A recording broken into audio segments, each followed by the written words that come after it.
तो पहली चीज तो हमने यहां पर आपको दिखाया जो कि किस तरीके से लंबवत परिस्थिति में फोर्स काम करता है। अब अगर लंबवत बल ना लगे तब का क्या सीन होगा वो भी देख लो। अगर आपको जरूरी नहीं कि एग्जाम में लंबवत बल ही आ जाए, आपको लंबवत बल ना लगे तब क्या होगा, आइए देखते हैं। तो मैंने क्या पढ़ाया, बल युग्म का आघूर्ण बराबर बल गुणे दोनों बलों के बीच की लंबवत दूरी। ठीक है बेटा, अब दोनों बलों के बीच की लंबवत दूरी, ये देखिए, ये आपके पास मान लो कोई लीवर है, लीवर जिसको घुमाना है, कोई आर्म है, कोई भुजा है, आपको इसके प्रत्यय घुमाना है। बोलो बेटा हाँ, ठीक है ना, इसके प्रत्यय आपको घुमाना है। अब इस पूरे की लंबाई कितनी है बेटा, एल। कितनी की लंबाई है, एल। देखो जी, ये घुमाना है, एक बल यहाँ लग रहा है और एक बल यहाँ लग रहा है। बोलो आई बात समझ में ना, एक बल यहाँ लग रहा है और एक बल यहाँ लग रहा है। ये बल F है और ये बल भी क्या है, तभी तो टॉर्क बनेगा, बल युग्म का भी तो बनेगा। बल युग्म में दोनों बल समान होने चाहिए। बोलो हाँ। अब दोनों बलों के बीच की लंबवत दूरी हमको निकालनी है। क्या निकालनी, दोनों बलों के बीच की, बहुत आराम से देखना, दोनों बलों के बीच की लंबवत दूरी क्या होगी। इस बल को ऐसे ले जाओ, बोलो हाँ भाई, दोनों बलों के बीच की लंबवत दूरी है। अब दोनों बल एक ही बिंदु पे काम नहीं कर रहे हैं, अलग अलग उनकी क्रिया रेखाएं अलग अलग हैं। क्रिया रेखाएं क्या हैं, ये यहाँ खींच रहा है और यहाँ खींच रहा है, और क्रिया रेखा समान अगर होगी तो टॉर्क कभी बन ही नहीं सकता है। जैसे ये देखो, अब यदि ये मान लो ये इस पे बल ऊपर की तरफ खिंचाओ हो और इस पे नीचे की तरफ खिंचाओ, तो क्या ये घूमेगा, तो अगर समान क्रिया रेखा हो तो कभी टॉर्क बन नहीं सकता है। तो क्रिया रेखा तो अलग अलग होनी पड़ेगी। तो इसकी क्रिया रेखा मतलब लाइन ऑफ एक्शन ये है और इसकी क्रिया रेखा लाइन ऑफ एक्शन ये है। दोनों बलों के बीच की लंबवत दूरी ज्ञात करनी, किसी एक को बढ़ा लो, या तो इसको पीछे बढ़ा लो या तो इसको ऊपर बढ़ा लो। बढ़ा लिया। अब जरा देखो यहां से लेकर के इसकी दूरी कितनी है इस बल की, देखो ध्यान से, क्या ये दूरी दोनों बलों के बीच की दूरी हुई कि नहीं हुई। ये बल यहाँ है और ये बल यहाँ है, क्या ये दूरी जो बीच की हुई लंबवत दूरी हुई कि नहीं हुई। बोलो, नहीं महसूस कर पा रहे हो, क्या ये जो दूरी है ये दोनों बलों के बीच की लंबवत दूरी है कि नहीं है।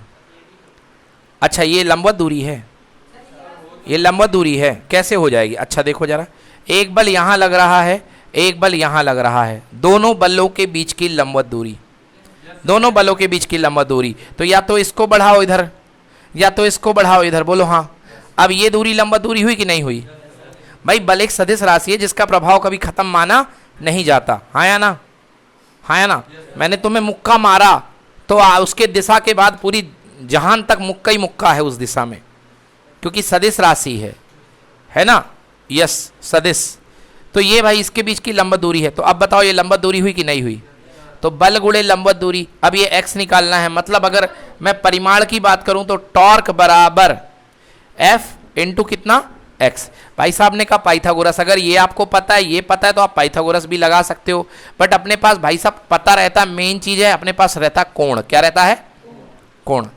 अपन को ये पता रहता है कि इसके बीच का कोण क्या है, ये है थीटा, ये वाला थीटा पता है, ये थीटा आपको दिया है, मैं दे रहा हूं ना, आप चिंता क्यों कर रहे हो। ये मैंने आपको थीटा दे रखा है, बोलो ये वाला मैंने थीटा दे रखा है आपको कि ये जो कोण है ये आपका थीटा बना रहा हूं मैं, ठीक ना।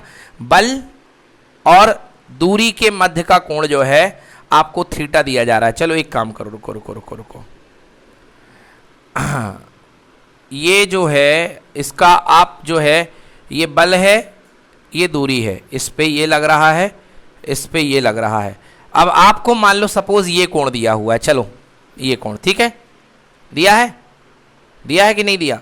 ये वाला कोण मैंने आपको दे रखा है, मैं दे सकते हैं, उसको भी दे सकते हैं। हाँ अगर ये थीटा है तो ये कितना होगा 90 माइनस थीटा, और ये तो 90 है ना यार, ये तो लंबवत है, इस पे तो बात ही मत करो, ये तो लंबवत वाली चीज है।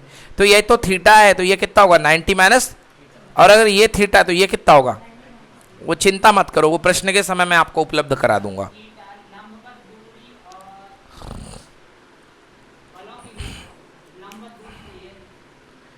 थीटा लंबवत दूरी और बलों के बीच का कोण नहीं है।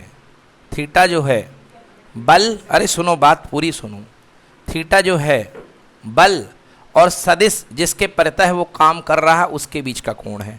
समझ में आया, कंफ्यूज हो रहे हो। देखो ये सेंटर है, बोलो हाँ। यहां से लेकर के यहां तक ये आर बना कि नहीं बना, बोलो हाँ। अब आर क्रॉस एफ मतलब आर को एफ की तरफ घुमाओ, एफ कहाँ है, ऊपर है, आर एफ ऊपर है, ऊपर की तरफ घूमेगा, बोलो अंगूठा कहाँ आएगा, बाहर, आर क्रॉस एफ, एफ ऊपर की तरफ है लंबवत है ना, एफ जो है ये काम कर रहा है इस पे ऊपर की तरफ। और एग्जैक्टली यदि मैं बनाऊं बिल्कुल तो ये देखो, अब तुमको पक्की वाली फीलिंग आएगी।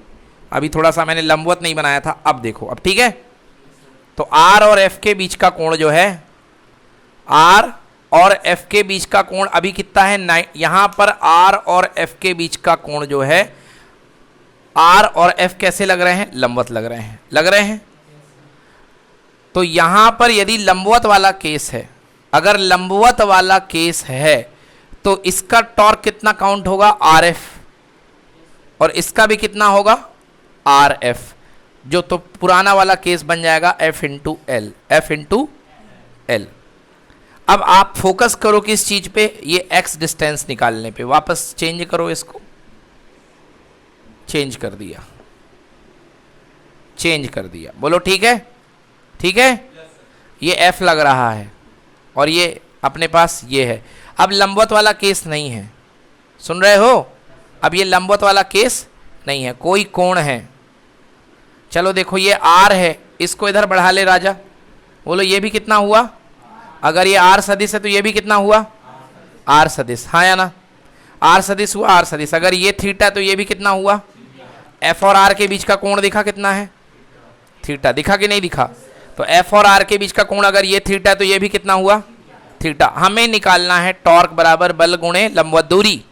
बल ये है एफ और लंबवत दूरी कितनी है, एक्स। चलो आ जाओ, इससे लगाओ, sine theta is equal to perpendicular upon hypotenuse, यानी लंब बटे कर्ण। बोलो लंब कितना है इसके सामने और कर्ण कितना है, तो x बराबर कितना हो गया, एल साइन थीटा, हाँ या ना। सो लो भाई साहब, torque is equal to F into L into sine theta. और भैया अगर थीटा 90 डिग्री हो तो डायरेक्टली क्या आएगा, एफ इंटू एल। समझ में आया, ये चीज़ थोड़ी सी याद रखनी पड़ेगी आपको। अगर 90 डिग्री कोण है तो डायरेक्टली एफ इंटू एल आ जाएगा, और अगर 90 डिग्री नहीं है तो एफ एल साइन थीटा बनेगा। और जो थीटा दिया हो वहां पर आप लगा देना। याद रखना थीटा किसके बीच का कोण है, आर और एफ, घूर्णन अक्ष से दूरी और बल के बीच का, घूर्णन अक्ष से दूरी और, घूर्णन अक्ष से दूरी और। यही भूलता है कि यार थीटा कहाँ है, थीटा क्या है, थीटा क्या होता है, घूर्णन अक्ष से दूरी और बल के बीच का कोण। समझ में आया, एनी प्रॉब्लम। अब अपने मेन डेरिवेशन की ओर चलेंगे, जो अपना मेन डेरिवेशन है, ठीक है ना। यहाँ तक मैंने आपको पढ़ाया है पूरा बल आघूर्ण।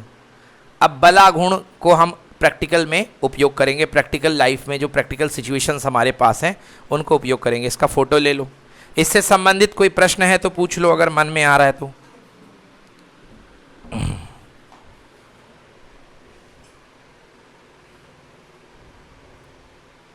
ठीक है, डन।